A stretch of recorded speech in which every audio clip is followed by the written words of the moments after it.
Even when things are going well, life can be a struggle, right? At least that's what I've found. But remember the words that Jesus said in John chapter 14. He said, in my Father's house are many mansions. If it were not true, I would have told you so. But I go to prepare a place for you, so that where I am, there you may be also.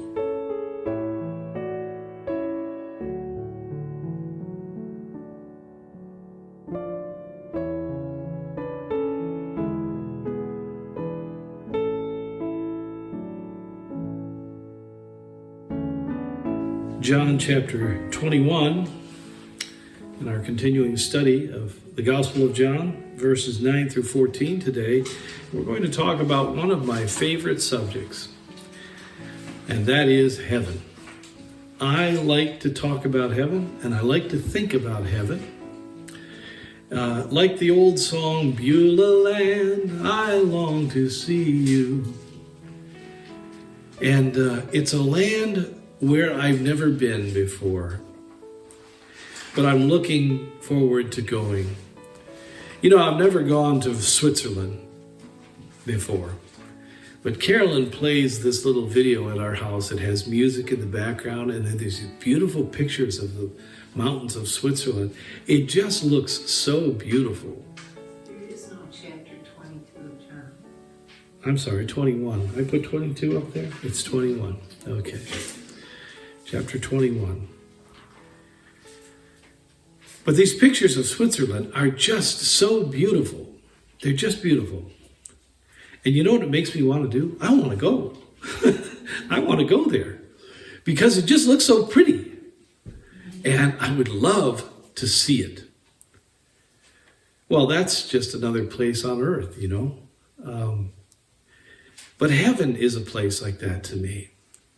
It's some place that I've never been before, and yet I've heard about it. And I've had in the pictures of my mind little glimpses of it. And heaven is something that I'm looking forward to. So we're going to talk about that today. Now you remember in our previous study, Jesus had appeared to his disciples a third time as they were fishing in their boats early one morning. They had fished all night and yet caught no fishes. We sing that with the little kids. Fished all night, but they caught no fishes. And that was the way it was. And along came Jesus walking by the seaside, about 300 yards away from them, we guess. The disciples in that early morning hour didn't recognize him. And after inquiring about their success, Jesus instructed them to fish on the other side of the boat. Now that's interesting. He's on the shore, they're in the boat. And Jesus is saying, you almost got it, but you just have to throw the nets on the other side and you'll catch fish. This was a miracle. Jesus knew right where the fish were. He created the fish, and his hand sustains them and guides them. The disciples obeyed, and what happened? They made a great catch. This reminds John of a similar miracle performed by Jesus near the beginning of his ministry, there on the Sea of Galilee. John looks to the figure on the shore, and he turns to Peter and he says, "That's the Lord. That's the Lord. I recognize him not because I can see him, but I recognize him by his works. That's the Lord."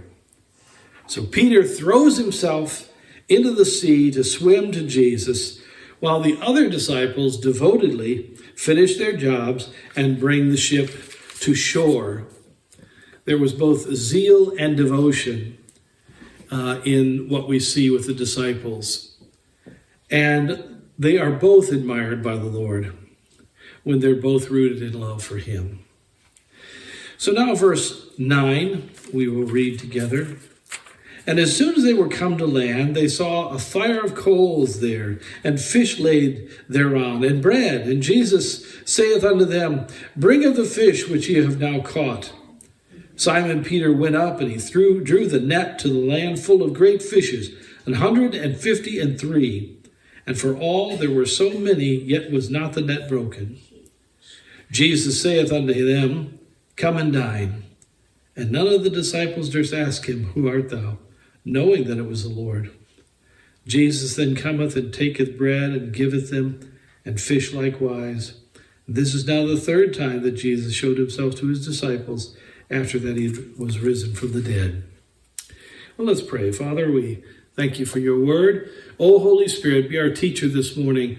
Go beyond my ability to reason, my ability to speak.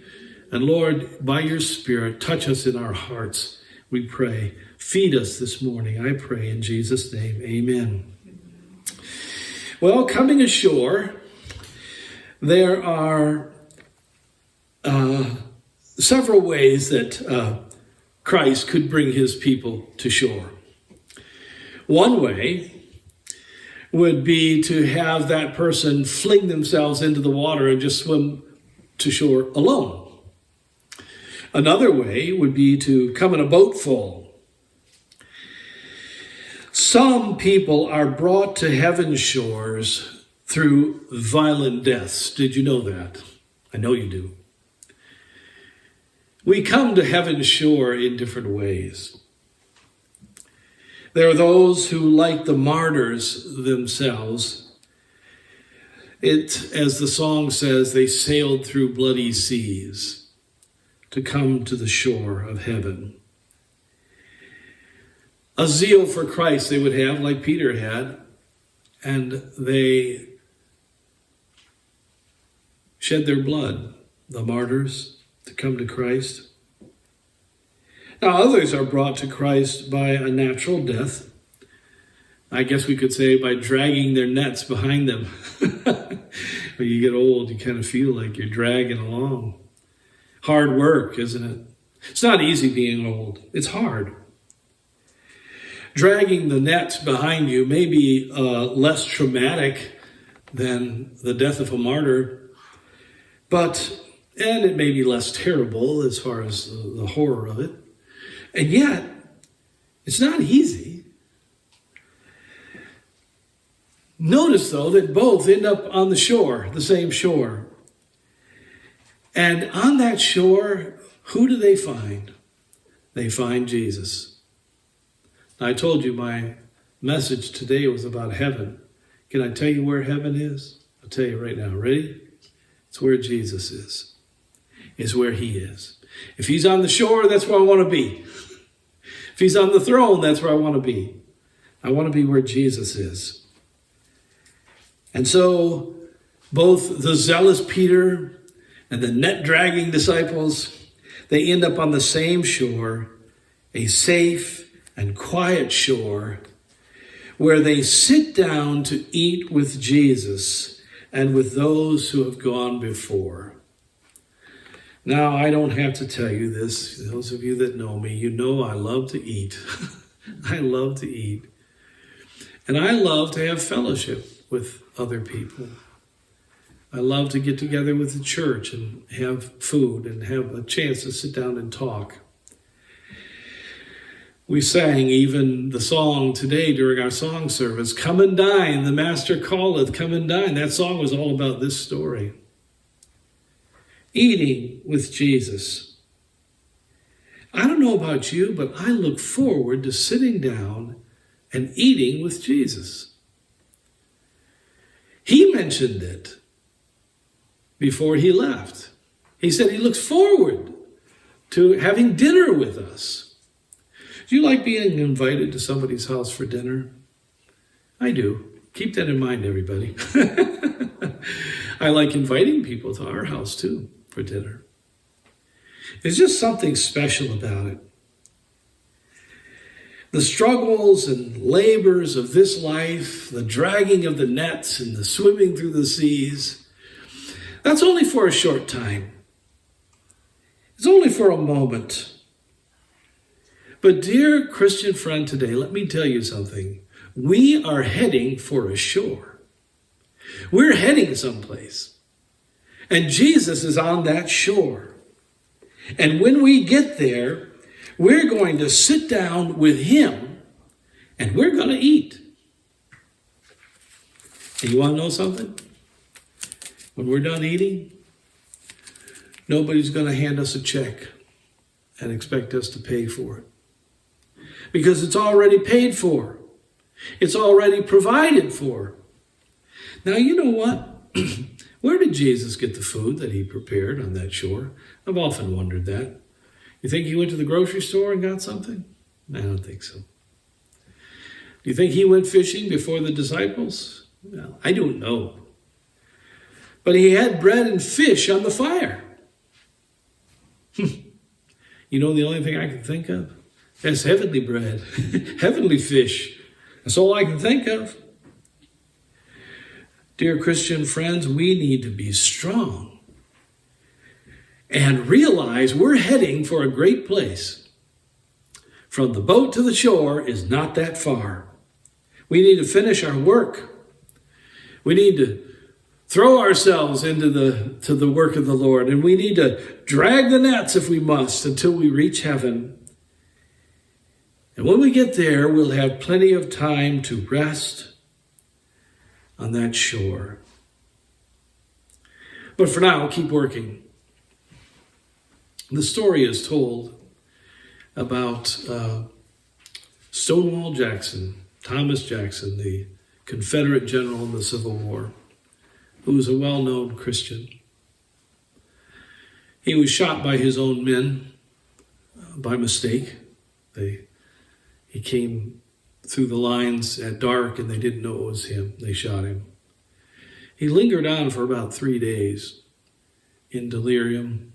And as Stonewall Jackson was breathing his last breaths, we're told that he had a vision. And in his vision, he told the people around him, he said, let's cross the river and rest beneath the trees. Then he died. What was he looking at in his mind? I don't know. But what a picture of heaven. Death is like that old river, the water, the River Jordan. We got to cross it. But on the other side, there's a place of rest.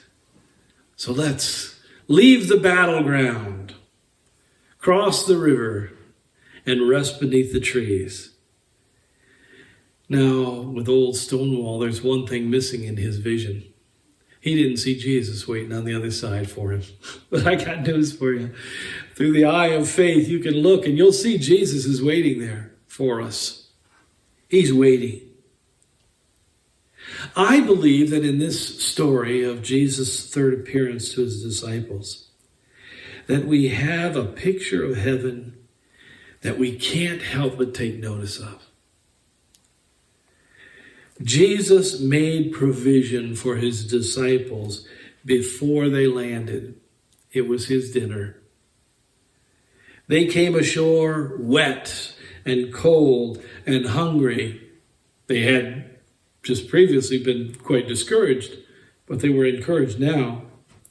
But when they came to shore, Jesus already had a fire to warm them. They didn't have to make the fire. A place that could get warm and they could dry out. And he had fish and bread to fill them. Do you know what the Bible tells us right now? It tells us that the Lord Jesus is preparing a place for us right now in heaven. It's going to be prepared before you get there. Deanna, I like that thought. That when I get to heaven, he's not going to say, well, you better wait over here because your mansion's not done yet. We're not ready for you yet. He'll be ready for us.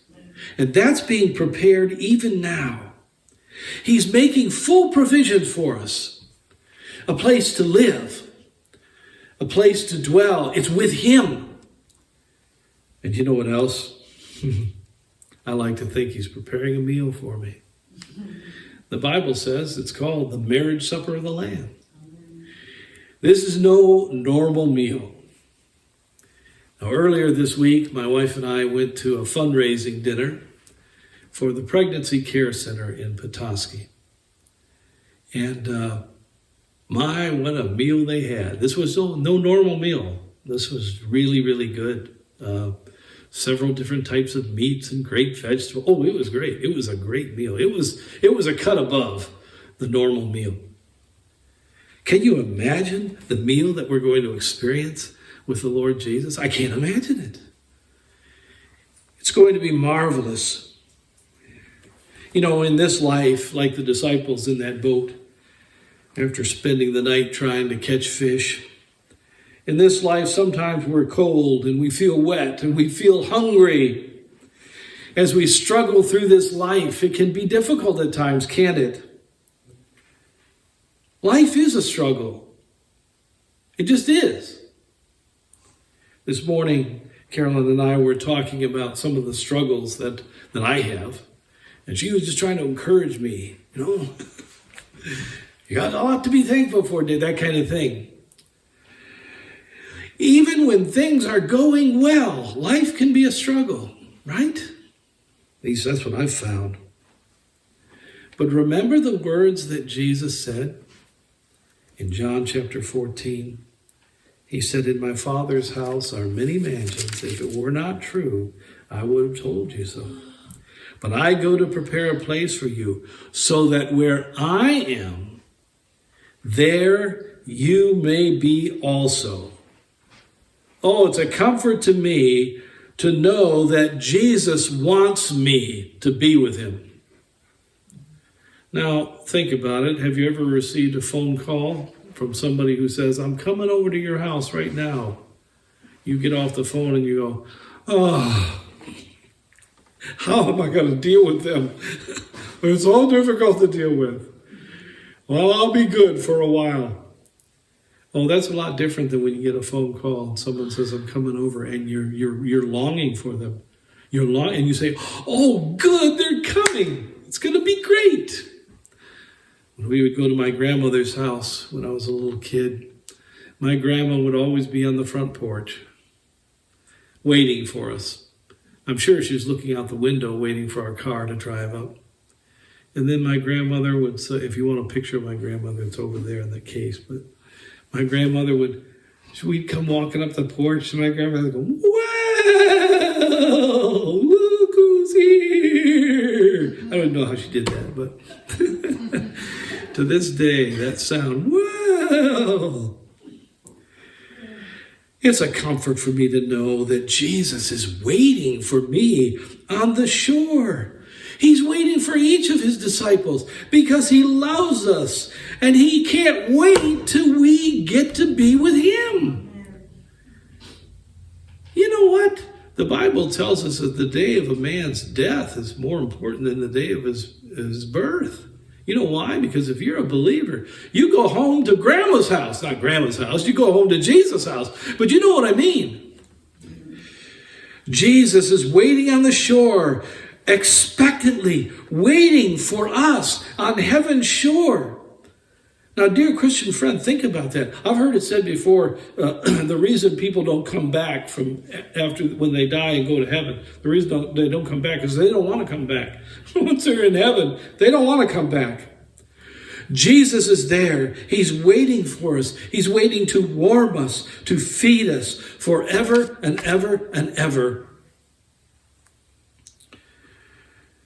You don't need to fear the waves of life or the struggles of life. The end of life will come soon enough. I can't believe I'm as old as I am. But it's so good for me to know that Jesus is just waiting for me now. Now, I look here and I notice about this catch of fish that they had. Jesus apparently had already made fish on the fire. But he called for some of their catch to add to it. Now, isn't that interesting? He used their catch. In other words, he encouraged them to taste the fruit of their own labors. Now, please remember that these are miracle fish, just as much as miracle fish as the ones that Jesus had on the fire when they arrived. They never would have caught these fish without Jesus' help. So they were miracle fish. But this makes me think that in heaven, we will rejoice as Christ allows us to feast on the result of our own work with him on this earth. Working faithfully for Jesus matters. Did you know that? Working faithfully for Jesus matters.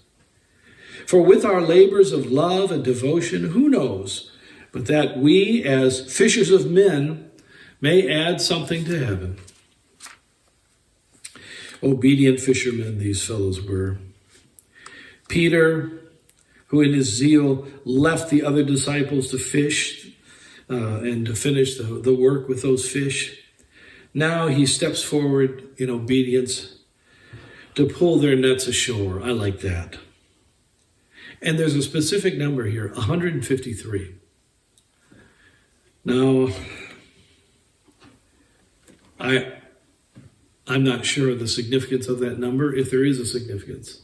But I do know something, that there were a lot more fish than their present needs. A lot more fish. And yet their nets aren't broken, but they're brought to the point of breaking. Do you know what? I think this is a picture of the net of the gospel, which can catch many and yet still be ready to catch more. It's a strong net. Well,